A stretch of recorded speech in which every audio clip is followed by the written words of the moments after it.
Welcome to Indie Beacon Radio, where creative souls can find help in marketing their creations. You can send questions for each show on Twitter using the hashtag IndieBeacon.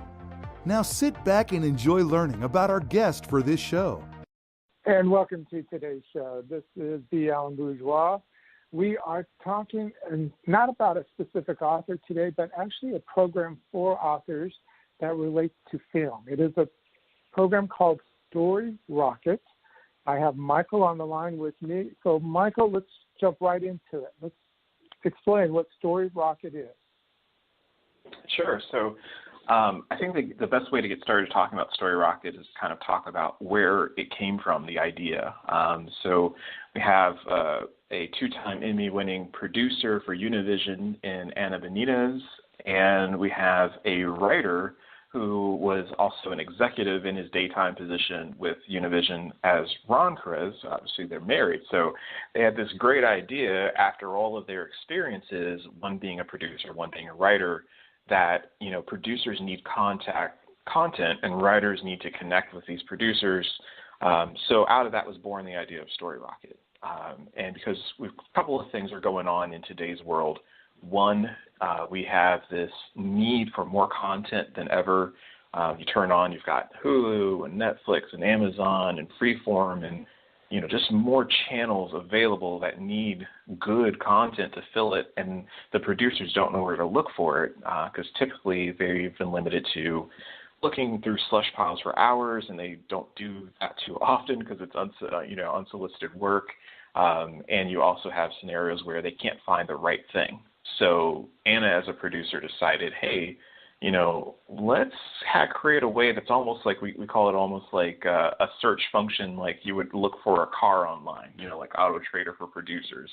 So they can say, hey, I want a Western with a female lead, maybe set in California in, you know, the 1800s. There you go. You know, a producer can find exactly what they're after. Now, on the writer side, how does that benefit a writer? You know, as a writer, we have these great stories. I'm a writer myself. You know, we're all writers, and we think / know that our story is just could be that next thing. We've all pretty much envisioned it being a movie or a webisode or TV series, and it's difficult to get it in front of the right people, the decision makers, because it is a closed-off system, kind of like getting your work to a literary agent. You know, people who have already had success are typically the ones that they look at. Well, we can't do that anymore because of how much content is needed. So producers had a problem. Writers have the, you know, ongoing problem that they've always had in terms of getting their unsolicited work in front of the right person.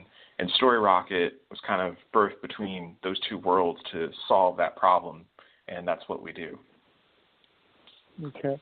You're familiar with Slate and some of the other systems out there that are somewhat similar. How do you differ compared to them? Sure. Yeah, that's a good question. So right now, there's roughly about 4 groups that do something in this arena. What we found is that each one of those groups was missing something. You had the big one that we're probably the closest related to in the way that we function would be the blacklist. You know, the blacklist, unfortunately, is closed off, you know, so in order to get listed in blacklist, for example, you know, you pretty much have to have a work that was already optioned by a, you know, large studio, and then more than likely that work was, you know, dropped and it didn't go to production, which happens a lot, and then blacklist would agree to take you on, and you really can't get in there just because you feel like you have a good story. Also, blacklist is pretty expensive too, in terms of like if you're a writer getting your story listed there if they accept it. So you have things like that. You also have Stage 32, which is a little more production focused. We like what they do, and we actually see them as a, you know, that it's good that they exist alongside of us. You know, Slated is more of a script financing part, so it gets a little different in terms of, you know, how to get your script financed versus getting your work directly to a, you know, producer or an agent who's going to take over that in the way that you might want. So you kind of have some different scenarios out there. Slated is actually closed still. There's a lot of users there, but unfortunately it is a closed-off system. It's free but closed. And then the blacklist is closed and expensive.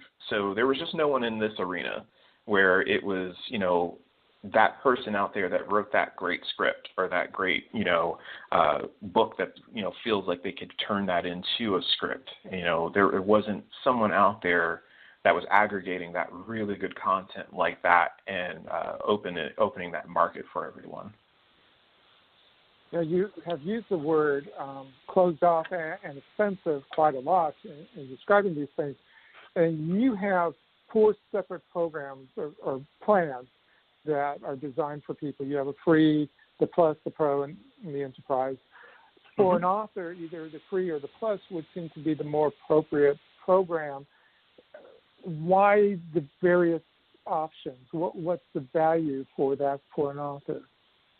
Sure. So I would say 500 projects out there, they're probably under the plus plan. We have a free membership model, which is great. That allows people to get in and start to mingle with everyone, and it's a permanent, bio on our account. The ones that are the enterprise and the pro, every once in a while we bump into someone who has a lot of content. Basically the plus is very generous. At $10 a month, you get to post 10 separate projects. Each one has a micro account or a micro website, basically. So that's 10 projects or 10 books or scripts or whatever you would have it per author for just $10 a month. The pro, you're talking about maybe needing 20 or going up to enterprise. You're talking about getting 50 projects.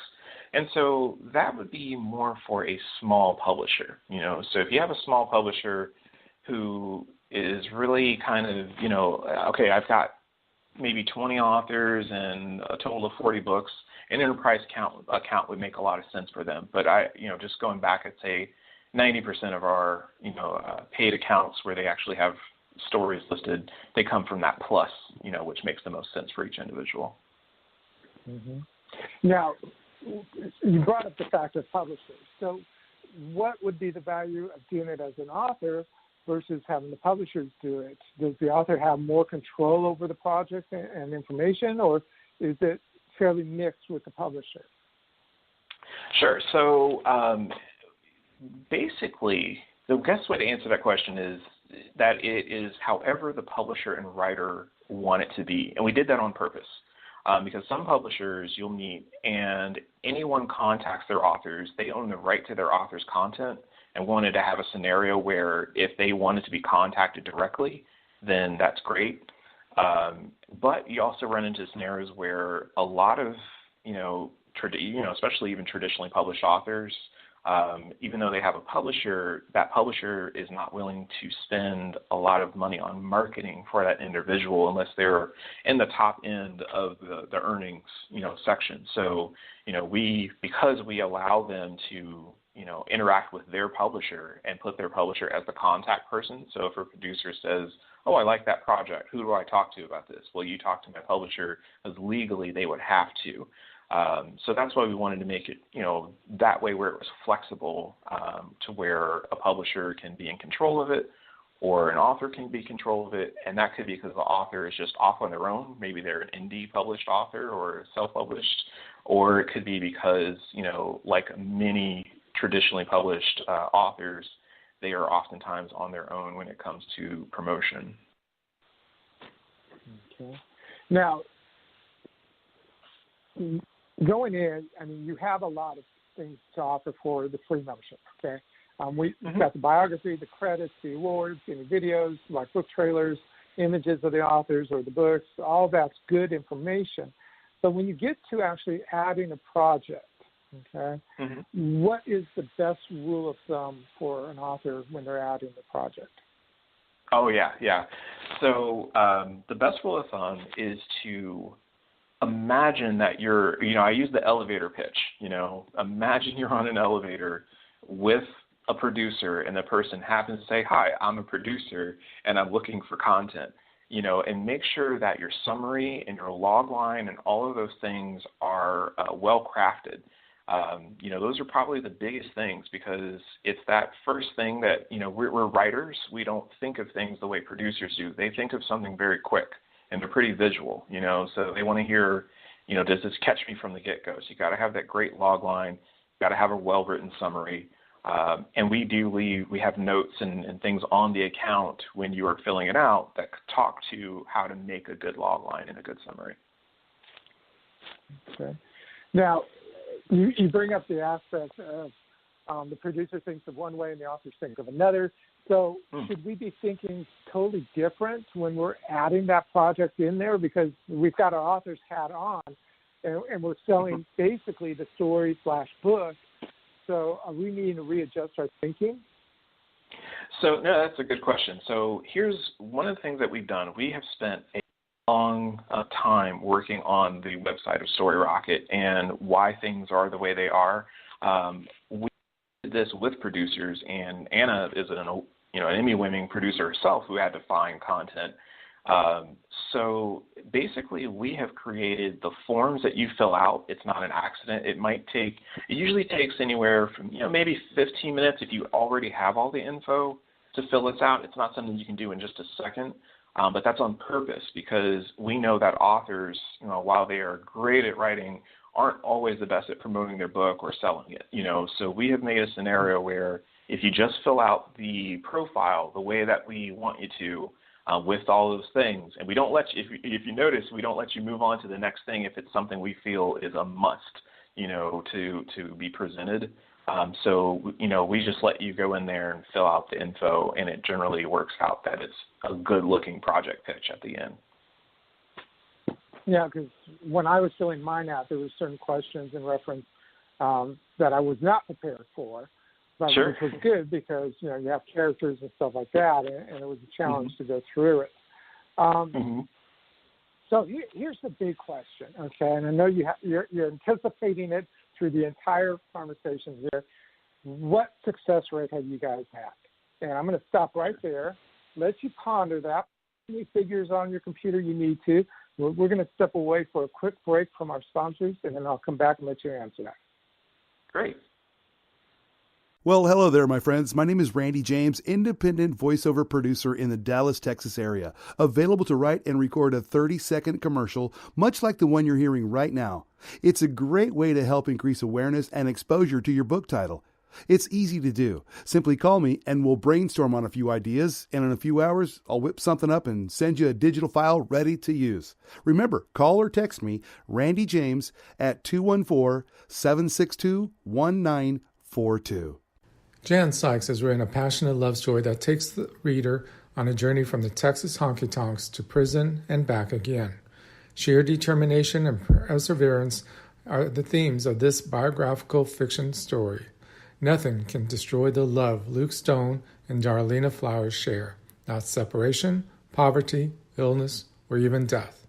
The books are available at your favorite bookstore or at books.txauthors.com. Do you love to read great new ebooks? Visit ebg247.com. Be the first to discover the next bestseller. At ebg247, we have the web's largest selection of great new book reads, from that amazing new fiction or nonfiction to horror, romance, and fantasy. We even have today's best children's books. That's ebg247.com. New books arrive daily, and all ebooks start at just 99 cents. If you love to read, then you'll love ebg247.com. Low prices, large selection, and an easy-to-use website. It's all only at ebg247.com. After his mother is murdered, teenager Scott Harold with feisty new girlfriend Jessie uncover an illegitimate past that leads them to the Oval Office. Will they reach the president before the killer gets to them? Identity Check, a thriller by author Rich Allen, available in print or Kindle at Amazon.com. Welcome to Indie Beacon Radio, where creative souls can find help in marketing their creations. You can send questions for each show on Twitter using the hashtag IndieBeacon. Now sit back and enjoy learning about our guest for this show. All righty. We are back with Michael. He is from, Storyrocket, which is a great program to help authors get the word out there about their manuscripts, their books, their story ideas to producers who created a lot of different types of projects, not only movies, but you also have TV and a whole bunch of other things as well. Before the break, I had asked you, what is your success rate? So what's your answer? So the way we measure success right now at this stage is the amount of producers that are actively looking at our works. And at this stage right now, 20% of our membership are actually producers who are, on a daily, if not regular basis, if not, regular, if not daily basis, looking at our works and doing views and doing requests for, the PDF full version, because when you post a project, you can only see the first 5 pages. So at this point, 20% of our membership are actually active producers using Storyrocket. We did participate in the Storyrocket Screenwriters Contest, which was at the Austin Film Festival. So we did have some people that we had entered into that contest who, were looked at by producers. It was about 5 of them, actually. So, right now, we kind of look at the other things that we're more like a LinkedIn, if you will. Like if you post your profile on LinkedIn, we don't require you to do anything with us when your book is optioned. So if you're optioned on there, we take $0 from that. So that's another kind of thing that we have set up, and that's on purpose. We just the money you pay to get on the site, that's all you pay. What happens after that? That's between you and the producers. We don't get between that piece, but we do measure our success in making sure that these producers are looking at the site. Okay. And if I remember correctly, you said at one time that there was about 15% of the members are producers. Is that correct?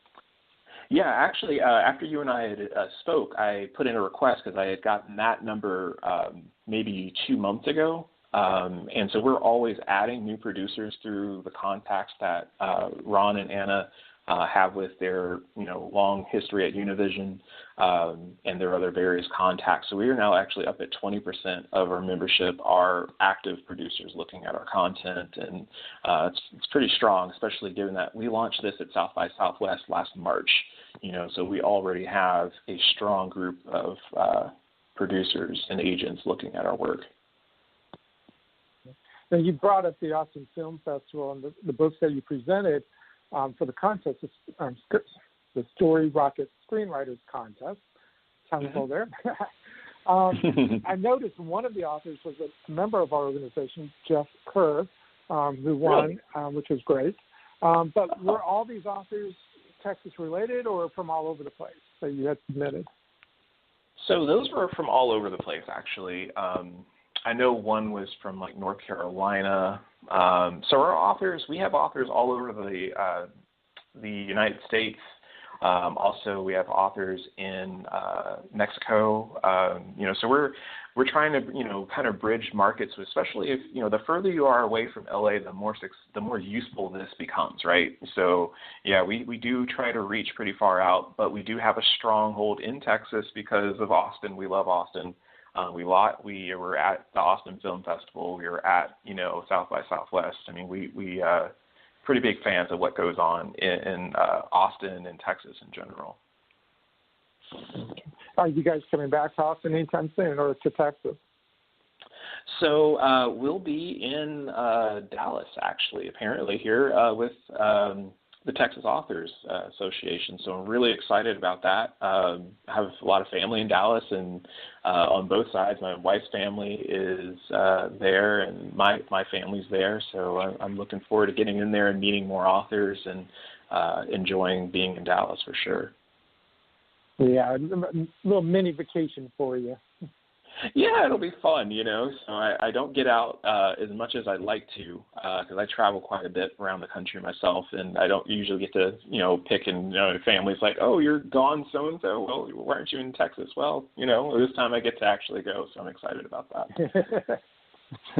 I understand that. What are the plans for the future for this program, this operation? Sure. Okay. So there's a couple of things. So the biggest thing is that the irony is the bigger we get, meaning the more members, the more projects up, the better it is for everyone, because we already have a good deal of producers that are excited and are actively using our site to do their searching. The bigger we get, there are other tiers of levels of producers and studios even, the whole studio that are excited about what we're doing. And basically once we get to that level of that many projects, that means that larger group of producers will be using us. So right now our biggest thing is, adding to this group and adding to the projects out there, because it really is good for everyone, including the people that are already on the site. And we also are launching in Spanish as well. We just find there's a huge market for content in Spanish right now as well. So we have people on both sides of the border that, write and speak in Spanish, and, it's just another avenue, and also connecting with French because of the marketplace in Canada. So if you write a great piece of work, and it could be something that would sell really well in Canada. Well, in a lot of places in Canada, it has to be in French, so our site has to cater to that, even if your work isn't in French. We don't want any of our authors' work to not be considered in other places just because of the language barrier, because other places are hungry for the same content that, we are here too. So those are probably on the radar here, expanding our group, so that we can reach those other producers that have already said they're willing to use us for their database, and then also making sure that we hit those other languages to make sure that we have expanded to all the markets we can. Now, you were just using the word groups, and you actually have groups on your system. What is the value of a group? Oh, that's a great question. Yeah, so we're really excited about that. As we continue to add membership, the groups become important because if we, for example, let's say we had a group for the Texas Authors Association, right? We have ways of highlighting the authors of that group. We intend to do fun contests, things of that nature within groups, where someone might win a very nice book promotion package from one of our partners that we've kind of looked at. The groups are important because it allows you to contact each other back and forth. You can actually create events, together. You can share work. You can kind of do collaborative writing in there. The whole idea of having a group is really important, and our goal is to get as many people put in groups so that we can have, here's the best pitch of, the month from the so-and-so group. And we have, space on our website, for example, where a producer where they log in to curate their search of what they're after that day. It's a landing page. It's the first place they go when they log in. And we have areas on that screen where we can guarantee that, it's going to be seen there. So that's the value of the groups, is that, the bigger the group, the more we are interested in promoting that group as a whole, which helps the individual members. And you do have, by the way, a Texas Authors group on there. So cool. There we go. Very cool. Yeah. With the writing, do you recommend that people have the manuscript already done before they start doing a pitch, or does it really matter? So that's the interesting thing about this. I would say normally, because I work with a lot of authors on the book side of things, that's kind of my past, and I would always say never submit stuff to agents until it's totally done, because if they come back you and ask for it, But the reality of these is that there are two reasons why you should do it ahead of time. One, this is a beautiful microsite for your book. It doesn't get any better than this, and the price of doing it is phenomenal.